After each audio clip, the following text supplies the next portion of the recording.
What's going on, everybody? Welcome back to the Hardworking Happy Hour. I'm Sean. And I'm Catherine, and as always, we'll be breaking down all things trades, entrepreneurship, and turning your creativity into a passion career. Heidi ho! How do you not know how this works yet? I don't know. Do I need to just do we need to let it play?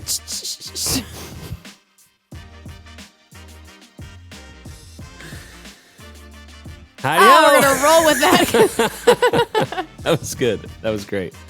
Oh boy.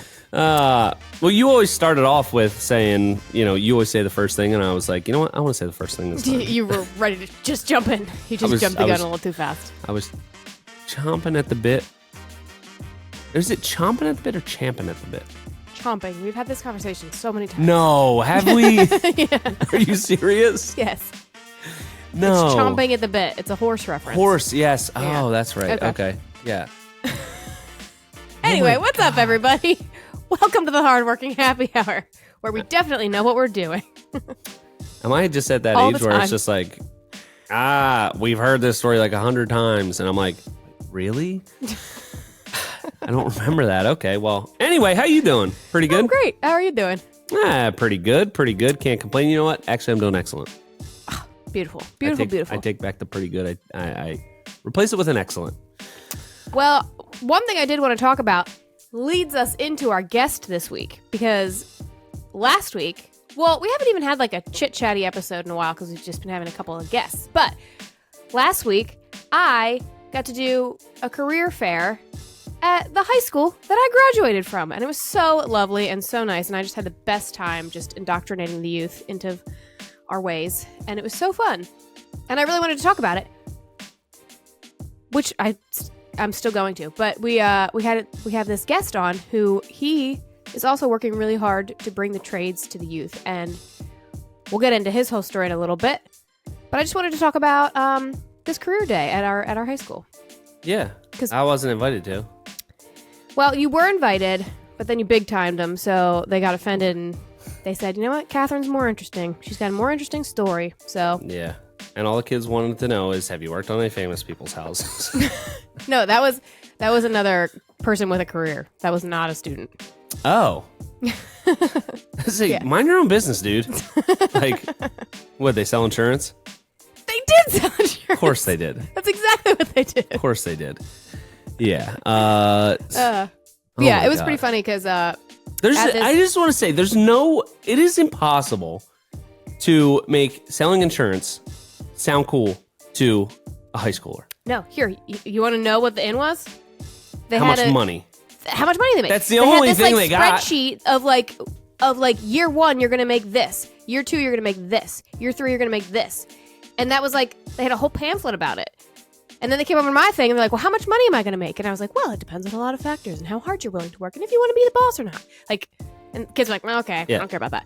But these insurance agents that, starting at like $60K or whatever when you're in high school, $60K sounds like, oh my God, I might be a millionaire. So yeah. Kids were pretty into the insurance thing.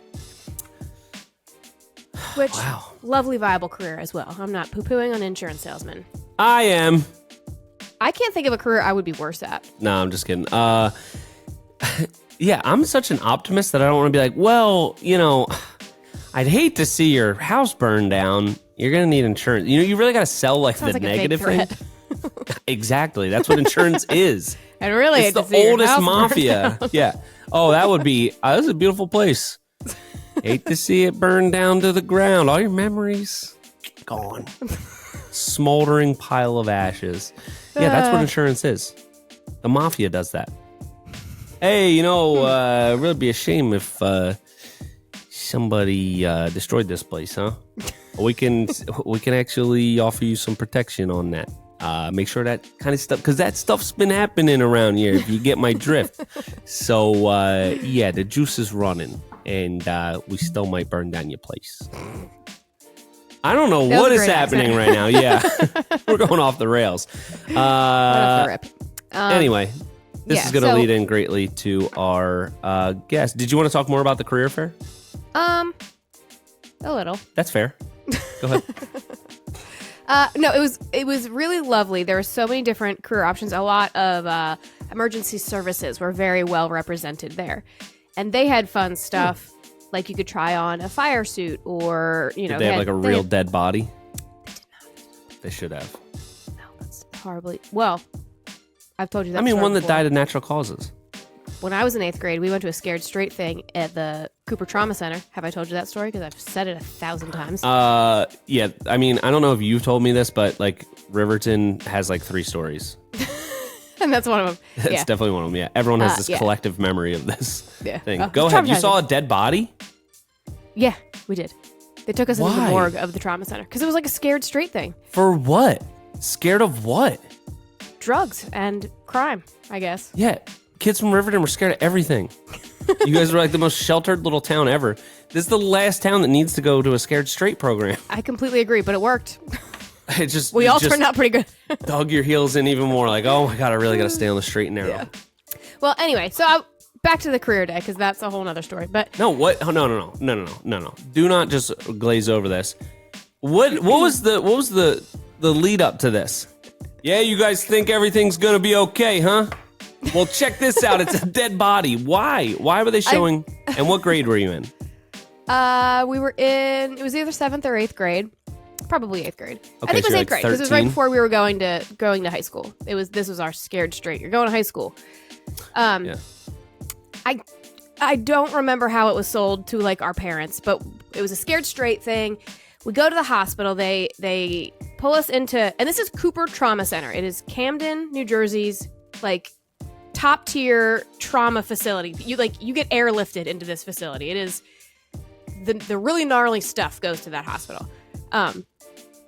So we're in like this like trauma bay thing, and they're telling us all about like what they see and what they do and what they deal with and how all of these things are like, if you're in a drunk driving accident, your body is going to be mangled, and they're telling us all this stuff.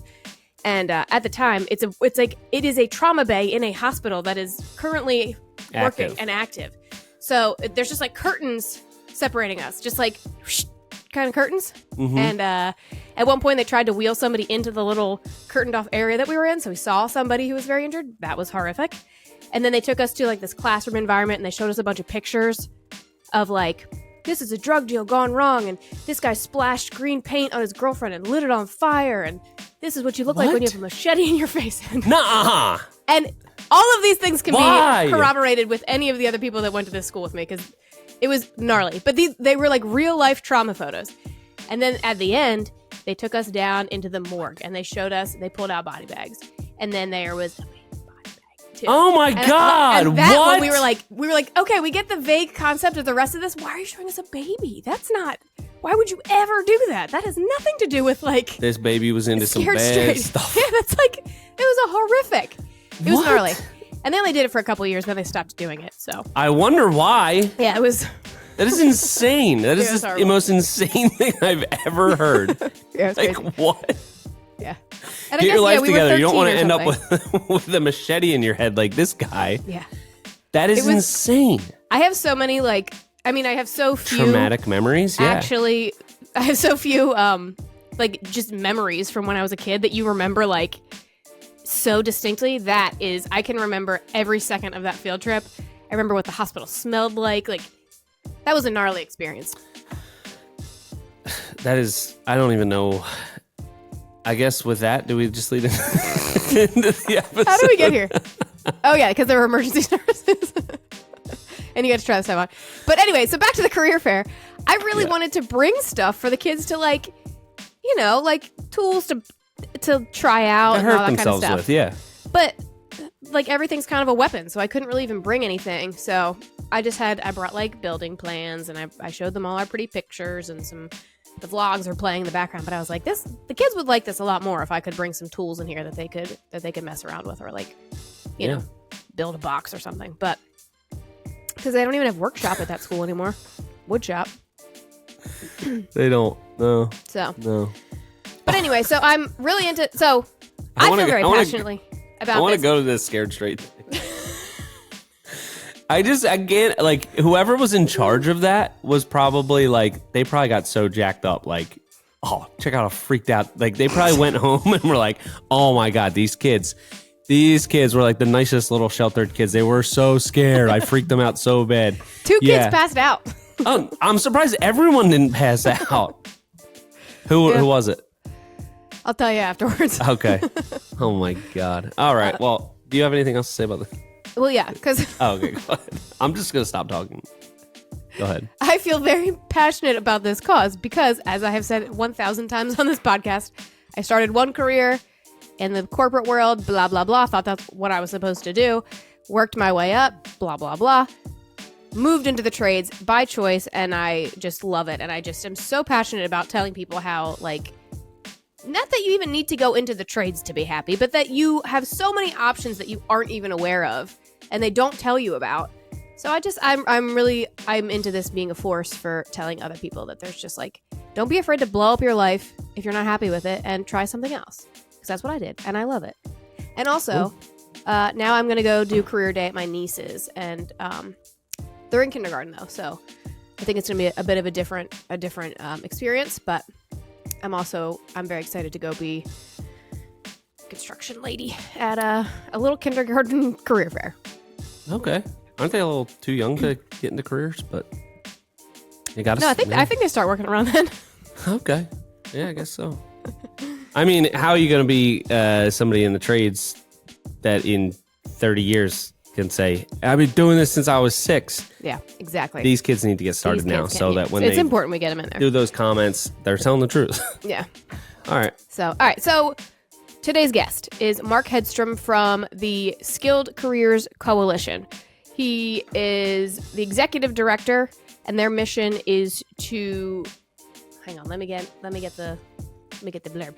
They collaborate across private industry, education, and government to dismantle barriers, much like the societal challenges of creating an equitable space for all, from aspiring apprentices to seasoned professionals in the trades. So, yeah, and he was also the executive director of Movember, the thing, to grow your mustache in November. Everybody knows about that. So this guy's been around the block a time or two. Yeah, he's a very interesting guy. He comes with a lot of statistics that we kind of vaguely hint at, and he actually knows. So yeah, we're going to learn something. And without further ado, here is Mark. What's going on, everybody? How's it going? We have our special guest here. We've got Mark Hedstrom. Mark, how you doing? I'm doing great. Great to meet you guys. Absolutely. So getting into the trades, the skilled trades, the all of that stuff, trades versus college, we've talked about on the podcast before. It's a hot topic. It has been for years. Right. It seems like it's kind of been reinvented with this movement to make the trades cool again and get people to fill the skills gap. So kind of interested to dive into this today. Sure. Mark, you are what is your exact role? Director? So I'm the executive director for the Skilled Careers Coalition. So I'm the one that's leading up the charge on a bunch of stuff that we'll talk about, but just really inspiring that next generation. And, how do we move people into the different skilled trades, skilled careers, as we call them, as they move out of education into the workforce. Yeah. I think a lot of contractors, you hear people talk about the labor shortage. It's impossible to find good workers, people that want to work hard and do a trade, but you don't hear a lot about what do we do to turn the tide and bring more people into the trades besides, kind of go on Instagram, make the trades seem cool. So I imagine that you're probably a little bit more tactical about it. So kind of tell us where does it stand right now, and like what are the moves that need to be made to really move the needle in the right direction? Yeah, it's a great question, and look, just a bit of background on how I'm looking at this issue. I spent a bunch of time in men and boys mental health and prostate and testicular cancer research as the head of the Movember Foundation for a number of years. Underlying, it's the same set of challenges and problems, right? We have an awareness raising issue. So in this case, how do we look at let's be honest, destigmatizing blue collar jobs, as they used to be called, the trade jobs that exist in the world. We didn't get here overnight with this challenge. We've been talking to a lot of families and students over generations about how a 4-year degree is the way to get ahead in America. And we've hollowed out some of the skilled trades, skilled career jobs that we're talking about, and just that middle class. And one of the challenges that we see is how do we, all the way upstream of this in an awareness raising campaign, how do we destigmatize the trades? They're not dirty, dark, dangerous jobs, right? They're not what we think trades are. And particularly parents of students, when they think about what are the options, one of our things that we're looking at is, as you said, trying to just put a positive message out through social media, because let's be honest, the next generation of skilled talent is spending their time on social media. I can talk at length about the downside challenges of social media, but looking at it from a positive perspective to show what's possible and just offer students, parents, and the advisors in their lives a third way to consider what is possible for an individual when they're exploring what they want to do for their life. How do they pursue that passion? And giving them the option to say, well, it's not just the military, it's not just a 4-year degree. There's this third option that is equally viable for me to be considering as something I want to do with my life.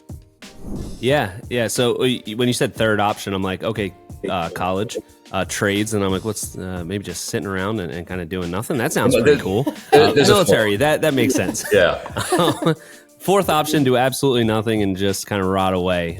Might be fun for a little bit, but it might get boring. So I like how you said parents of students, because I never really thought about that being such a big aspect of it. But now that you mention it and say it like that, it's we've talked to so many people on our podcast, other tradespeople, and it's always my parents weren't going to let me not go to college. Like that was like a non-negotiable. They pushed them into that. So I never really looked at it that way, but that's probably the biggest obstacle and the biggest thing that you need to change. So what are some ways that, what's the messaging to a parent? Because parents unconditionally just want the best for their kids.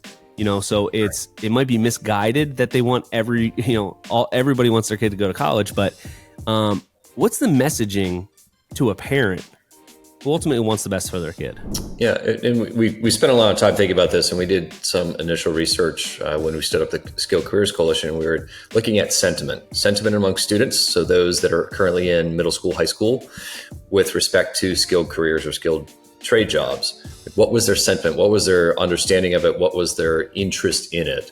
And we did the same with school counselors. So talking to school counselors, a pretty important advisor in a student's life, and then the parents as well. And what we did find in that research is there actually is openness to exploring what a student might want to look at in a skilled career or skilled trade. But the challenge is they just don't know where to go to help get more information or educate themselves. So when you're talking to parents, they're like, yes, I'm open to this. I think a lot of people are very aware of what's happening with 4-year degrees and the mountains of student debt. One anecdotal number, for every student that is entering in 2023 that entered a 4-year college degree, 40% drop out before junior year. So not only are they dropping out of school, ending up in the workforce, mostly in the service sector, but they're also carrying a debt load. So I think a lot of parents and families are starting to wake up to this idea. And so how do we leverage that sentiment? Like, yes, we're open to this, but where do I even point my student? Where do I point my child to exploring these opportunities that exist? And then when you talk to counselors, you talk to advisors and students in that individual's lives, they don't have that information, right? School counselors are way overtaxed in terms of how they're talking to our students, our kids. I have a 11-year-old boy. We're in this conversation now, and they're talking about how are you doing in school? How are you doing at home? How are you feeling? And then maybe if they get the time, they'll say, well, what do you want to do when you grow up? What are you exploring? What are you trying to get to? So that parent counselor advisor space is as important as to talking to the students. We're not just trying to be cool and fun and show what skilled careers are for young kids. That's incredibly important. But it's also showing the generation that's helping them make those decisions around where do we steer and guide these individuals. That's really interesting. I I just did a career day at a high school like last week where I was talking to students about like getting into construction. And it was funny when I was talking to the kids, they all, I don't appear as a typical construction worker. So when they came to my booth, they're kind of like, what do you do? But once they got to me, they were kind of like, well, how much money do you make? And they pick up on certain things and not really like, they don't understand the depth of like, you want to enjoy your life when you're an adult. You don't want to be, stressed. And so you kind of have to like work it into the conversation. So I'm curious, like what are your initiatives? How are you presenting this? Yeah. So there's a couple things, and we look at it from three spaces. One is inspire. So what we're talking about here is, how do we engage in a positive message around skilled careers and giving young students an option to explore, right? And that's our Skills Jam platform on Instagram, TikTok, and YouTube. All of that largely is content that's created by youth that we've engaged that are in the trades already for youth that are exploring the trades, right? And I've just learned over the years, and we know that this works incredibly well, is peer-to-peer interaction. Someone that looks like me, someone who has my lived experience is going to be more engaging and convincing in talking about what they do. And a lot of our messaging in there is like, here's what's possible. I think to your question around how much money do you make? Like, what are the things that, happen? That's a piece of the call to action that we're trying to get to with Skills Jam, is just showing young students. We have one of our programs on YouTube is really around like, you're just pushing back on the misnomers about skilled careers, things like how much can you make, as a plumber, how much can you make as a construction worker, those types of things, just to show them what's possible, because we want to get them further down that exploration to go, oh, actually, I want to look at this more. I want to engage in this more. I want to understand this more. And we're looking at anyone that's entering middle school, so junior high, 6th, 7th, and 8th grade, and all the way in through high school, and then post-secondary. People are coming back into the workforce, right? It's that fourth option, potentially, someone who's dropped out of college and going, well, now what do I do? And giving them an opportunity to see what's possible. So that's the piece of work we do in Inspire, is really around the Skills Jam platform. How do we inspire that next generation of skilled talent? And then we move to connection. So how do we connect those students into the workforce and recruitment pipeline? One of the challenges, and probably the bigger challenge, right? We can talk about marketing all day to youth, but one of the bigger challenges is, great, we've done this amazing job of getting people engaged and inspired, and they want to look at this. But once they get into the educational system and then trying to go out and find their first job or start their own business, that ecosystem is fragmented. It works well in some places. We've seen some great examples of best practice in terms of how if you're a local general contractor or you're John Deere in Illinois, like how do you work with the local workforce, the CTE program that's happening in your backyard, to actually bring those students through and get them into jobs. But the problem is, holistically, once they're on that journey, they're in school, it becomes really hard for them to say, well, what's in my backyard? What's happening? Who are the employers that I could be looking at? And that connection piece is where we're spending a lot of time now in the coalition side, is how do we bring folks from construction? How do we bring folks from manufacturing? How do we bring folks from automotive into this conversation? Say, hey, how do we collectively solve this ecosystem challenge that's a very friction-full, sorry, not to use a weird term, but there's a lot of friction. It's really hard for you to get to that job in some places. And like, how do we fix that? How do we do that together? And so that's a lot of the coalition building that we're doing in connection. And then the last one is conversion. And conversion's a bit more open-ended, because a lot of that could be, how do you convert that talent into your workforce? How do you start your first business? How do you, quite frankly, even buy your first truck to run your business? What are the pitfalls of, starting your own business? Those types of things, like converting them and giving them information. But conversion is not just students, but also workforce. Like, how do we get more students into the pipeline? But how do we make sure that that workforce is fully deployed? Yeah. The interesting word, one of the interesting words I picked up there was fragmented. Like this initiative to bring awareness, bring people into the trades. You're kind of fighting against things like the military and college, which have a very unified mission and strategy to recruit people. So it's, like the college big college. I don't know if anyone's ever called it that, but big college is a big, powerful thing. There's a lot of money there, and there's a lot of money invested in keeping this this narrative that college is good, college is important. Everyone should get this higher education. So there's a lot of money behind that message. Obviously, there's a ton of money behind the military message. So there's a lot of money in manufacturing and in all of these skilled trades, but how do you like? There's not like an overarching thing to like pour the money through. So how do you bring all of that, like those resources together to do it in a more unified way? Does that make sense? No, it does. No, it does. Okay. And so when we simply, there's a couple things, because we can go deep on this if you want, because we've thought a lot about this. And we're talking about a very simplistic level. It's a supply demand issue, right? There's an increasing demand in the workforce for skilled tradesmen and tradeswomen.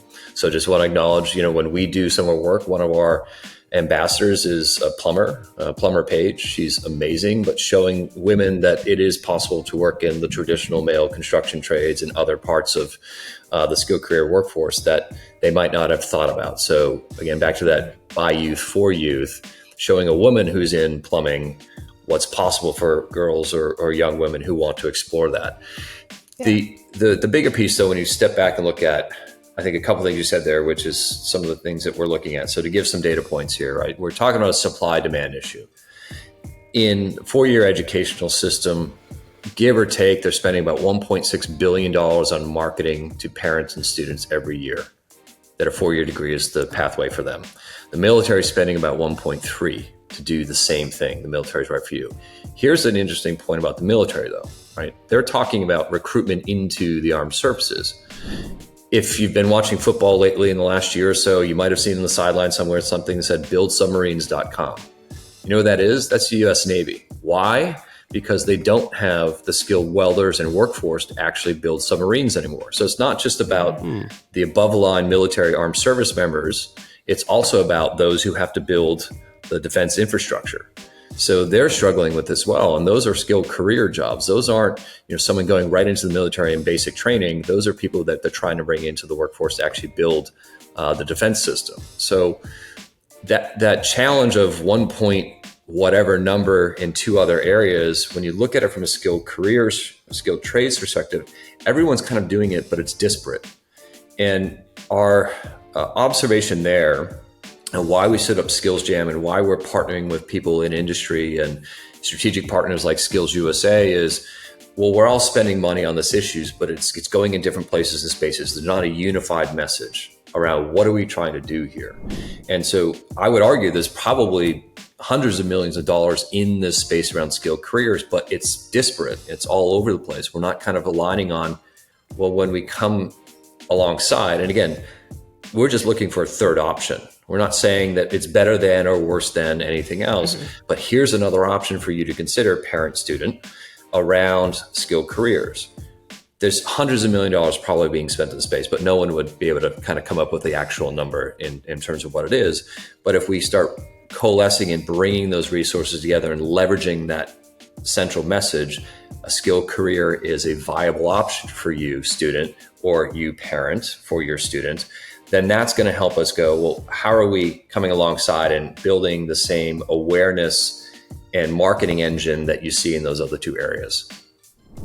Yeah, that's interesting, the buildsubmarines.com, that even the military is like at a loss for some of these skilled positions that they obviously need, and probably more and more in the future as things become more automated, remote, even with the military. You're still going to need people to actually like build that infrastructure. So 100%. That's a really interesting aspect of it. Now, I'm going to ask you, just kind of play devil's advocate here a little bit. Do you think, is there an element of it that it's, the supply and demand is going to kind of self-regulate the amount of people that go into it? So, right now we're in a labor shortage. So, what does that do? It makes employers have to pay more. Once that pay rate gets high enough, it's, okay, wow, I want to go be a plumber because plumbers right now are making $100 an hour or whatever. Yep.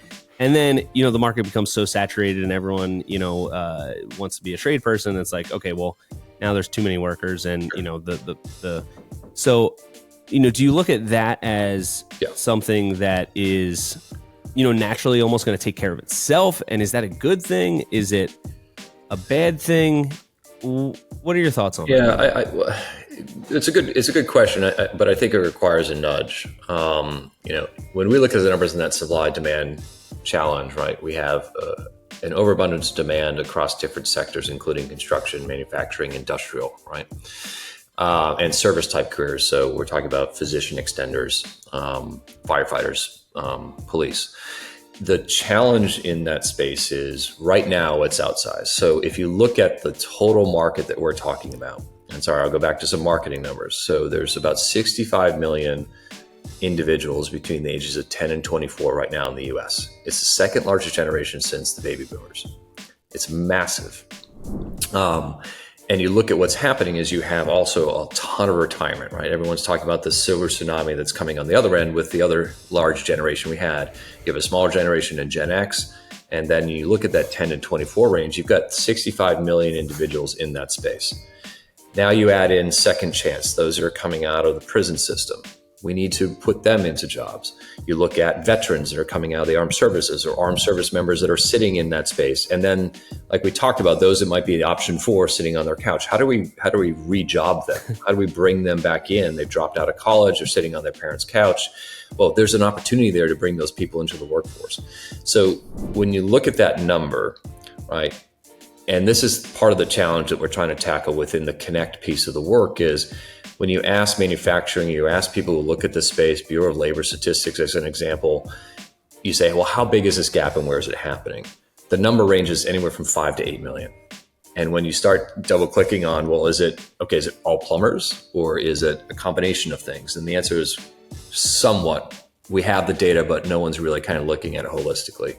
So just back of the envelope math, if you're looking at the current population we can get to, right? There's only about 10 to 11 million students in career technical education programs in the US right now. That's about 16% of that 70 million target audience that we're trying to get to. We've got 5, let's just argue 6 million jobs open and available in the skilled careers. If we go from 16%, which is what that 10 to 11 million means of the 70 million, to 24%, we can fill that. But to your question, and I think it's a very good question, is what we have to, in that connect piece, make sure we understand where the gap is, right? By job type, by geography, and what we're looking to do, right? Because if you oversaturate a market, to your point, at some point wages come down. And make sure we're doing a better job in that connect piece, that ecosystem around right person, right role, right job, right? Because if we just train a bunch of plumbers, then we're doing it wrong. We're not training mechanical engineers, we're training mechatronics individuals who are interested in that space. We're just putting people in a job that we think is the problem when the fact of the matter is the data shows that it's a whole host of different careers that we're talking about. Yeah, I think you probably shouldn't talk about plumbers at all because I feel like that's the one example everybody gives. It's like, did you know a plumber can make $100,000 a year? So plumbers their PR is good. I'm sure plumbers are probably fine, but probably mechatronics. I don't even know what that is. I'm imagining automation. It's the people that. Okay, I was imagining the people that build the animatronics at Disney World. Well, probably similar. So we work with a partner in that space. Just a quick example called the Materials Handling Institute. They represent all the major manufacturers of mechatronics, automation, humanoids in the U.S. or those that are looking to enter the market. They also partner with any package that's touched. So Amazon, Walmart, all of their plants are automated to a certain degree. The challenge is that workforce on the shipping floor is changing. It's being automated, but the individuals that have to actually manage that workforce, now humanoids, and that floor are changing. So these jobs are highly skilled and technical. So when you talk about mechatronics, it's people who are doing service tech on robotics, service tech on drones, all these things that are being used in these automated facilities. And so while it's not, the pick and pack man or woman on the floor anymore. It's now the person who has to oversee the whole system and make sure that it's working appropriately. So you're right. It's not just plumbers. Like, we're not just talking about traditional trades that I think a lot of people have. And what we're trying to do through Skills Jam is show that there's, ask the number, it's 130 skilled careers in America, right? Given CTE programming. It goes to 140, it goes to 120. It's somewhere in the mix, but just showing when we talk about skilled careers, well, here's everything that's out there. Yes, it includes plumbing. Yes, it includes carpentry, masonry, all those type of traditional construction trades, but it's all of these other things too, in manufacturing or industrial, that we're looking at as well. Yeah, it's super interesting. I hadn't even thought of that. Like, this is a whole new industry that's been born with all the automation in manufacturing. Like, yeah, people, I don't know, I just figured that the robots just keep going and they, I don't know, take care of themselves or something. But that'll be generation 2, I suppose. Yeah. Get in on the mechatronics while you can before the robots take care of their own maintenance. But so, this seems like you're a cause that you're really passionate about. Mm-hmm. I would hope so, because you're the executive director. So that makes sense. But how did you get into this? You don't come from a traditional trades background. How did you find yourself in this spot that you're in now? Obviously speaking very passionately about it. A couple of things about it. I mentioned this a little bit ago, but just to talk to it for a second. So I ran a foundation called the Movember Foundation here in the U.S. for about 12 years. I was the individual involved in Awkward Mustaches on Men in the month of November. We were very much focused on men and boys' mental health and suicide prevention and prostate and testicular cancer prevention and research. What I found in that and what I see in this space is the same thing, right? We're going at it from different angles. We have a systemic challenge of raising awareness around an issue that is critically important to the health of individuals in the case of Movember, or the health of the economy and individuals in the case of the Skilled Careers Coalition. But some of the same systemic challenges exist, right? Which is, how do we raise awareness about the issue? How do we show what's possible? How do we get individuals and their parents, in this case, take action to pursue a skilled career as an option for them? And then how do we fix that ecosystem in the middle, right? Not dissimilar to the health system when you're trying to seek care for prostate cancer, as an example. So the passion point for me is large systemic challenges, generational challenges. It's the same in mental health services for men and boys as it is in how do we rebuild the middle class and the skilled workforce in America. There are systemic challenges in all of that. This is not something that just showed up overnight. It wasn't just because of COVID, right? It's been here for generations. We've been talking to parents in particular and saying for the last 40 years, the only option other than military is a 4-year degree, right? And you look at what is now coming with that, with dropout rates at 40% and the amount of student debt that people are assuming. People didn't understand that you could go have a successful, career that has some work-life balance, and you could be your own boss and, still have a decent living if you pursued a skilled career. They just didn't see that. They didn't understand it. So my passion point is looking at how do we solve these larger scale issues in the U.S. Movember was a global organization. I can tell you that some of the challenges we see here in the U.S. with men and boys mental health is the same you'll see in Australia. But we also have opportunities when you look at either of those issues. If you look at how trade and vocational work is done in places like Australia, New Zealand, and Germany, it is highly mobilized. It is very much in the consideration set for students and their parents when they're thinking about what they want to do for a living, right? So the pipeline to get more students into a skilled career in Germany is very well set up. That ecosystem isn't as fragmented. So what's the learning? So there's a lot in there around the reason we're called a coalition is how do we leverage, and I come out of philanthropy, but I spent years in manufacturing. So I worked at Oakley, I worked at a snowboard skateboard company, and then I grew up in the health sector. But the real challenge in the middle there is how do you solve these large scale problems, but focus on where we're trying to go. And as we talked about, just even from the marketing lens, leveraging everyone's competencies and expertise to move further faster. right? We can solve this problem. It feels big and hairy and hard, but if we come together around a coalition model, a collective impact model from philanthropy, then we can actually get there, right? It is solvable. It's not like we can't solve for this problem. Yeah. So, well, I mean, number one thing you need to solve a problem is the right attitude. So there you go. We got that. It is so this big systemic issue that you see, you know, kind of not similar, but same kind of idea as the Movember thing. It's this big problem, this big thing that needs to be changed or fixed or bring awareness. That's the thing that gets you all jazzed up is how do we make this large scale change, whether it's you know, in mindset or, you know, eventually that mindset shift leads to, you know, results shifting. So what does a daily routine look like for somebody that's trying to take a big chunk out of a huge problem? It's a long day, but no, it's a good day. And I think to that, and thank you for acknowledging that. I think the reason I'm looking at this space and I'm waking up every morning trying to think about how do we do more in this space is because it's a passion point, right? There is an intersection between the work that we're doing here at the Skilled Careers Coalition and my previous work at Movember, right? If people are feeling economically viable, they have a stable job, then their own family and individual health, physical and mental health, is going to be better. So there's an intersection between those two things. And that's kind of what keeps me going is I know that, you know, at the end of the day, look, I grew up in a house that was very much service oriented.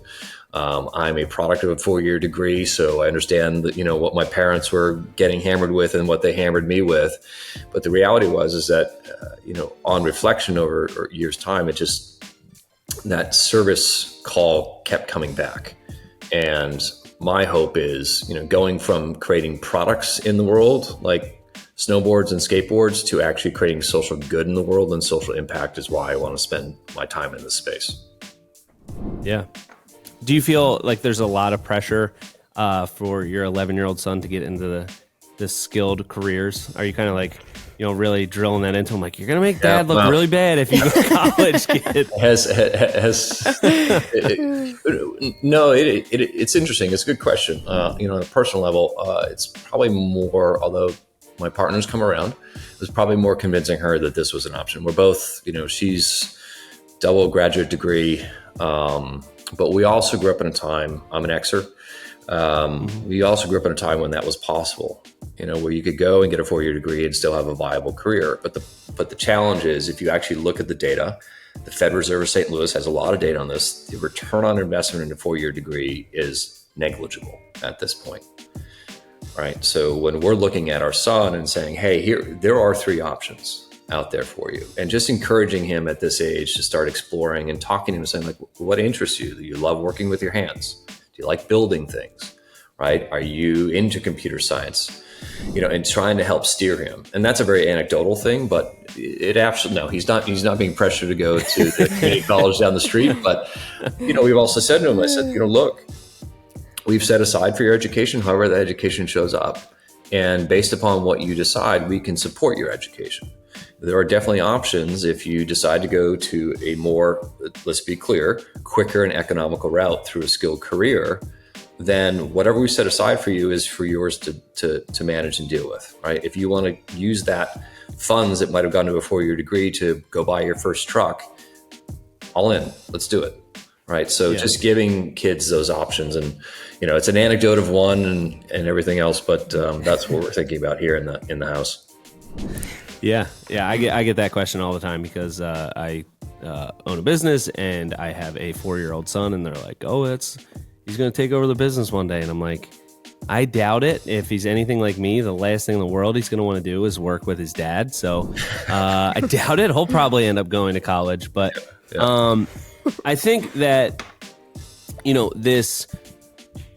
I think there's been a lot of change in bringing awareness to the trades, and, you know, maybe it's just because I'm part of this you know, ecosystem where I'm aware of all of the, you know, make blue collar cool, you know, this thing of working with your hands, the you know, all of that.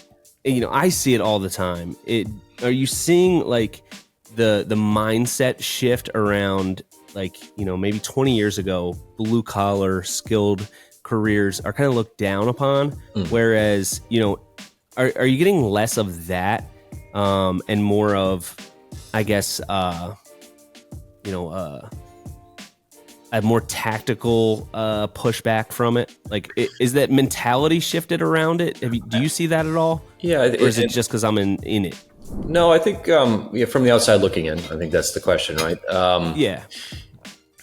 From that foundational research that we did back in 22, clearly the sentiment was there. But the question of, okay, what next? What do I do? How do I explore this? Where do I go? That's the challenge in that connect phase, that ecosystem that we were talking about.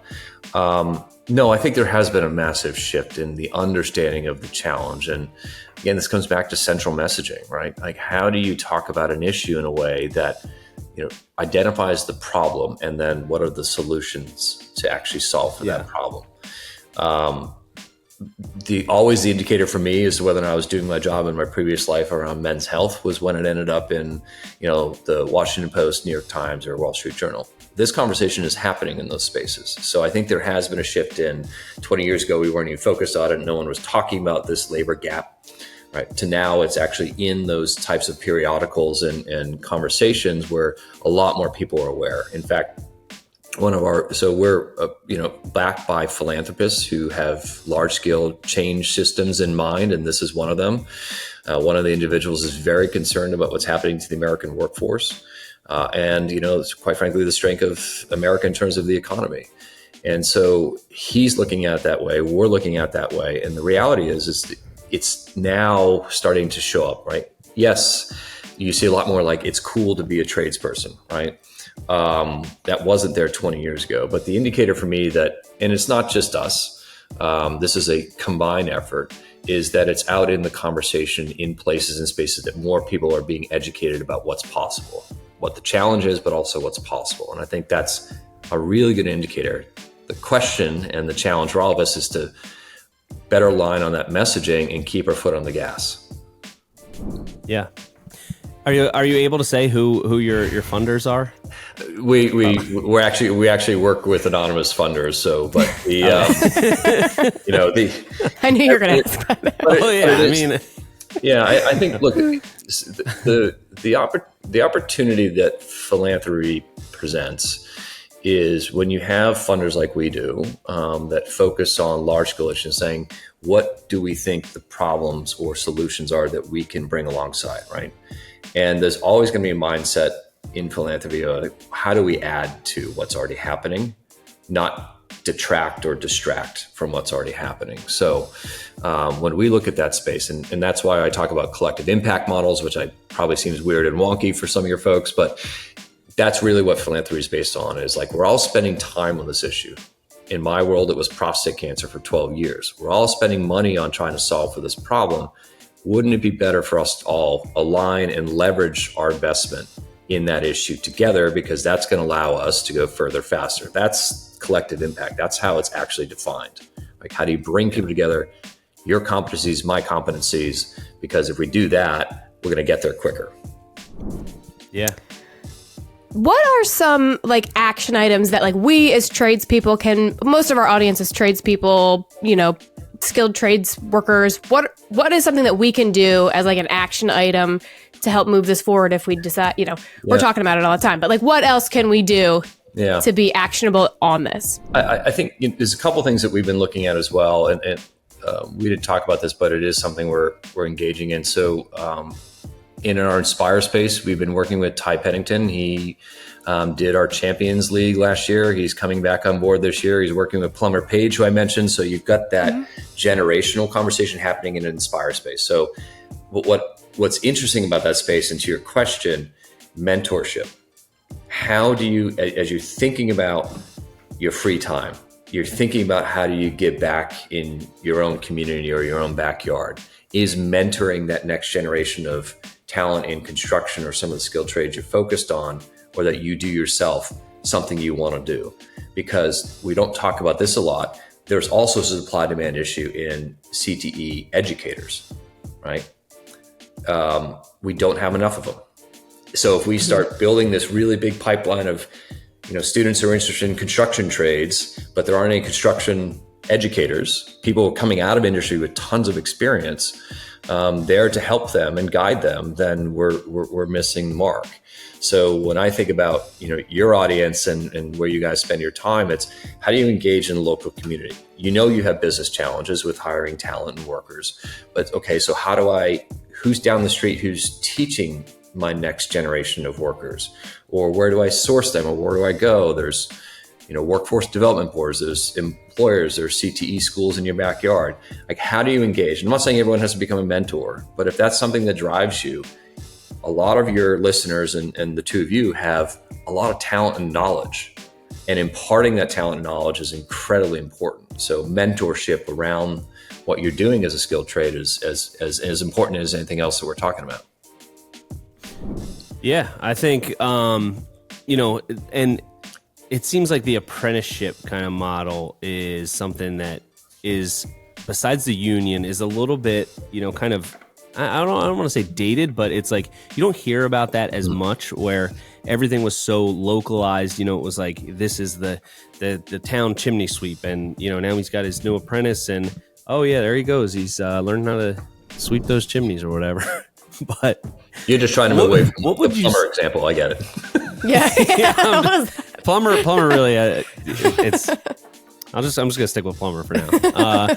So like, what's that next step for somebody? Say I'm just coming out of high school or something like that. Like, the thing that is so easy about college and for parents to push their kid into that is like, it's just like, logically the story is there. It's, you go to college, you go to high school, you go to college, and then you go get a job. And like that just makes sense. It's easy to digest, where at least in my area, I'm not familiar with many continuing education things other than, you can go to school to be a mechanic or like cosmetology or something, but there's not like a whole lot of like these skilled career colleges around here. So what would you recommend somebody do just out of high school? I want to go into skilled careers.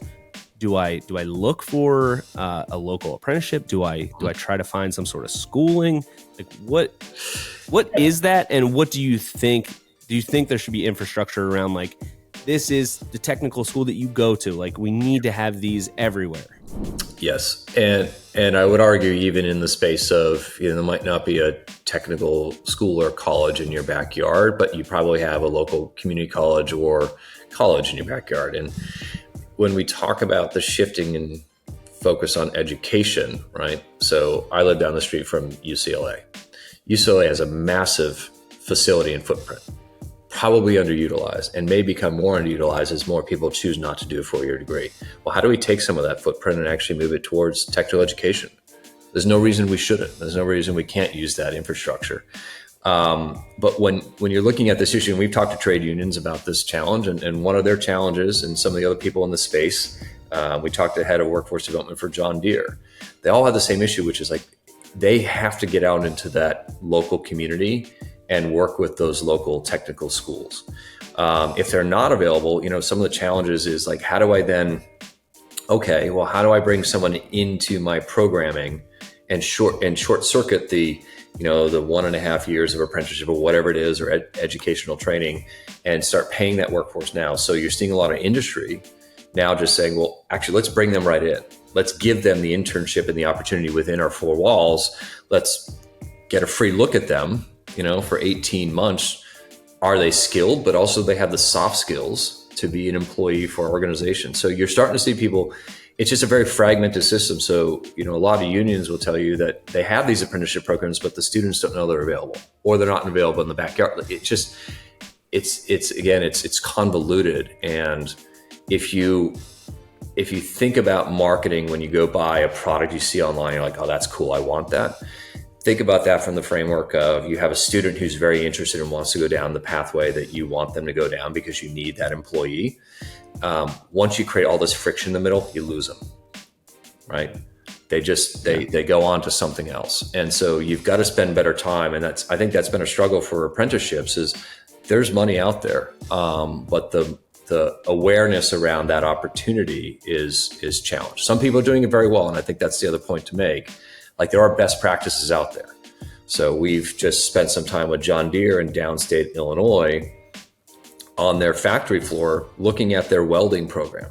They're bringing young students in directly to get experience on the floor at John Deere to do the work as they're still in the educational system. That's a short way to get to, I need employees, right? And then how do I give that employee workforce the training that they need to have in order to work on my floor?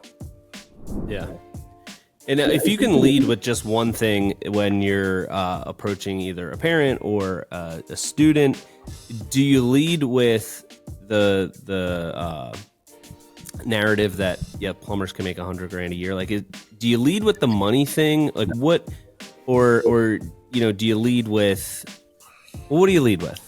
Passion, honestly. Okay. Like, what do you want to explore? Sure, some people's passion might be money, but we're not. I don't think we're in the space of trying to just show, like, here's the number. It does come downstream. I'm interested in this. What do I want to do? Where do I go? How do I learn more? And at some point in that learn more process this is what's possible in my backyard in terms of what I could make 5 years out, 10 years out, right? But it is one decision point amongst several. So we try to go upstream on that. It's like, well, how do we raise awareness about this and how do we create a passion point? That's why we heavily in Skills Jam focus on for youth by youth, because they're, as I said, I'm an Xer. Me talking about the construction trades is probably not going to be terribly exciting for my 11-year-old son. But someone who's in that space, who's doing that work, who's a near peer or close to them in age and talking in the way that my son would talk, that's going to be much more compelling for us and go, maybe he brings that to us and says, I want to explore this. Let's talk about this. So we start from passion. We start from, like, pursue what you want to pursue. What are the things you love to do? Is it with your hands? Do you like to be outdoors? Do you want to be your own boss? Let's talk about those points first before we get to economically, here's what happens, right? That's always going to be there, but it's not where we start. That's what we say on the podcast a lot. It's not all about the cheddar, but it is partially about the cheddar. So, sure. But I feel like that's something you hear, like, when you're in high school. I feel like you're so much more focused on. I mean, everybody in high school just thinks that, like, they're going to become rich somehow. So that's, like, always the dream of a high school kid. Yeah. But, like, once you get older, I feel like you need to be in a job for a while to realize the quality of life argument or point there. So we actually rehabilitated Catherine out of corporate America into the trades. So yes, I joined the trades after a career behind a desk. I think to your point, John. And we talked about this and alluded to it. There is positive and negatives to social media, but that's where our kids are living. That's where our students are living. That's marketing now. It's not the traditional way that I might have seen it growing up. The reality is a lot of what they're fed via the algorithms, and this is the downside of social media, is showing them all these influencers and all these things like, look at my life, right? But it's a very scrubbed life.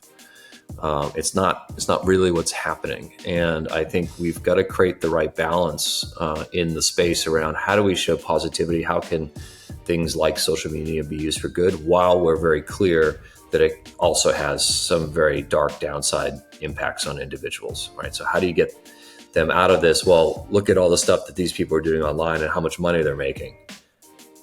That's not always reality. Yeah.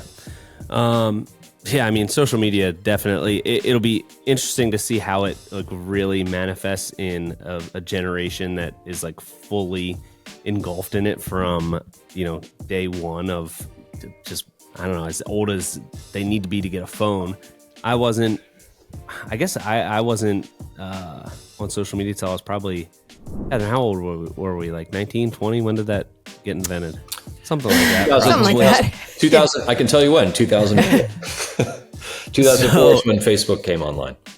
Okay. So, yeah, we at least remember life before that. But the algorithm is so good at like crafting this reality, especially just for you, based on your preferences and what you like to see. So I feel like social media in a way brings us all together because we're all on the same platform, but in a lot of ways it makes us so much further apart because it's serving us what we want to see. We get this little slice of what it thinks we are going to relate to. So does that present challenges? Like, it's not just the 3, 6, and 10 news anymore. It's so many little microcosms of reality there. So like, is that a challenge for you? It is. Look, and I'll just lean in on what I know from my previous life and our look at social media is how it impacted boys' mental health. And what we're trying to do with social media in this space, and quite frankly, what we're trying to do at Movember. We were very, tongue-in-cheek, fun, positive, look at that awkward mustache, but hey, have fun with it and let's have a serious conversation. We often talked about the mustache and the awkward one that I used to grow it was a Trojan horse. And what we meant by that was, we're getting guys to engage in a fun, irreverent way. We know guys, like to make fun of each other, and we were just gamifying their face. But what we were trying to do from there was just then engage in the serious conversation that we were trying to get across to them. And it's the same here. I think the challenge with social media is not going anywhere. It's going to evolve. It's going to change. But I don't think it's going to go anywhere. There's too much involved in it until parents and others and everyone else decides that it's not. The opportunity here is how do you use it for social change and social good, emphasizing the social aspect of media, but recognizing, I think to your point and my previous experience is it's a loss of connection. It's isolating. So how do we get people out of their phones into real life and experiencing it? How does that show up in what we're talking about here in your workforce or, other workforces? When you talk to employers, soft skills is the most important thing. The ability to look someone in the eye, have an honest conversation, be seen as a team player or, a coworker you want to work with. Those are being lost. So it's like, how do we do this? And it's not easy. How do we navigate this place called social media? Because it can have positive impact on individuals, but knowing that there's a downside to it and addressing that downside, right? If a kid is in their phone at, all hours of the day, looking down, not talking to you or looking you in the eye, that's going to be a challenge. Yeah. Well, hopefully you get the Skilled Career Coalition. All the goals get hit and the market's saturated and there's no more skills gap. And then you can work on how to get these kids to talk to each other in real life. That's going to be a next really big issue that someone's going to have to tackle. I don't think I'm going to be cut out for it. So hopefully you still have some juice left in the tank when you're done with this one. That's going to be a fun one for whoever wants to tackle it, or maybe we just become little humanoids and we don't talk to each other anymore. Yeah. Who knows? I hope that's not our future. I do. Yes. Well, do you have anything else that you want to share with the audience, or just how they can connect with you? Yeah. Just to learn more about it. No, and thank you for that. And thinking about your audience and the space that they're in. So we're doing a lot of work in the space. We're always available for outreach. For some of us old schoolers, we do have a website. theskilledcareers.org is our website. If you want to follow us on YouTube, Instagram, and TikTok, it's Skills Jam. So just look out for those. Just understand like what we're doing. And when you step back and think about, okay, what are my challenges? What are the solutions I'm trying to bring to the table? We're very open to the conversation. This is going to take a lot of people solving this problem collectively. So we're always open to people reaching out, just saying, hey, I've been doing a lot of work in this space. Here's what I've learned. And here's the ways it can work. The example I gave of John Deere is simply they're doing incredible work on workforce development in their own patch. How do we take what they're doing and others are doing great work and share it with everyone else? So I'm sure you've got listeners that are thinking about this and challenged with this. Like we're happy to get the outreach. We're happy to engage in the conversation. You just want to start with like, who are we? skillcareers.org, or go over to YouTube, Instagram, or TikTok at the Skills Jam or Skills Jam and see what we're about. Cool. Well, really appreciate you coming on and sharing all your knowledge about this. It's good to have some statistics behind all this stuff because we've talked about it a lot, but it's mostly just anecdotal and us just, kind of throwing out whatever we want. So it's good to have some, what I assume are facts that you presented us here and some real numbers. So everyone can be educated and we can do something about it because it's an industry that we're all passionate about. We all want it to continue. And I think more than anything, the people that have been in the trades, we understand how fulfilling it can be. And it can be a really, really fulfilling lifestyle. So everybody, I don't know, see what you can do. Listen to this and say, what can I do to help this cause? And hopefully we can bring some more people into this industry as the third choice. And hopefully one day it'll be the first choice. And they'll be like, what are the other two choices? We can only hope. But yeah. Mark, thank you again. Appreciate it. Yeah, thanks, Mark, for being on. This is great. Well, thank you for having me. Great to meet you both. Yeah. All right, You as you well. too. Take it easy.